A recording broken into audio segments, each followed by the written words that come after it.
संभावना सृष्टि होइछि। आगामी दिन में पीजी छात्र छात्री माने सुपर स्पेशलिटी पाठ पढ़ार सुजोग पाइपारे। मु आशा करुछि समग्र पश्चिम ओडिशा रे स्वास्थ्य सेवा और स्वास्थ्य शिक्षा क्षेत्र में भीमसार बुर्ला यार गौरवमय इतिहास को आहरी उज्जवलमय करेंगे।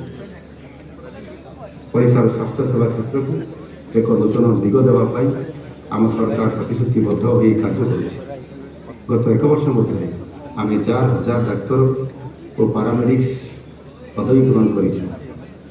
आहरी 5000 डाक्तर पदवी पूरण पर प्रक्रिया आरंभ हो।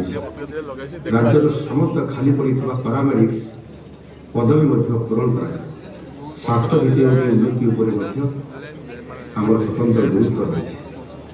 मुख्यमंत्री स्वास्थ्य सेवा मिशन चलित वर्ष बजेट में 3881 कोटी टंकार स्वास्थ्य भित्तिभूमि उन्नति व्यवस्था कर राज्यर प्रत्येक ग्राम पंचायत में आयुष्मान आरोग्य मंदिर प्रतिष्ठा कर जिला स्तरीय हस्पिटाल गुड़िकर उन्नतीकरण कर राज्य में आउ 4टी मेडिकल कॉलेज खोलिया पदक्षेप लिया राज्यर लोक बिना मूल्य उन्नत स्वास्थ्य सेवा जोगे देवाई राज्य सरकार प्रतिश्रुतिबद्ध।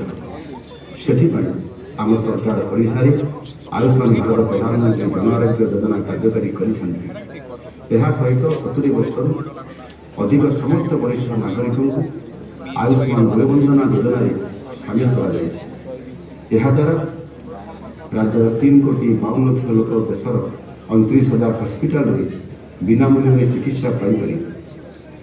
यही योजना राज्यर गरीब लोकों मनरू चिकित्सा चिंतार बोझ को हल्का कर वर्तमान निश्चिंत निजर और परिवार विकास ध्यान दे पारे और राज्यर विकास में योगदान रखिपारे।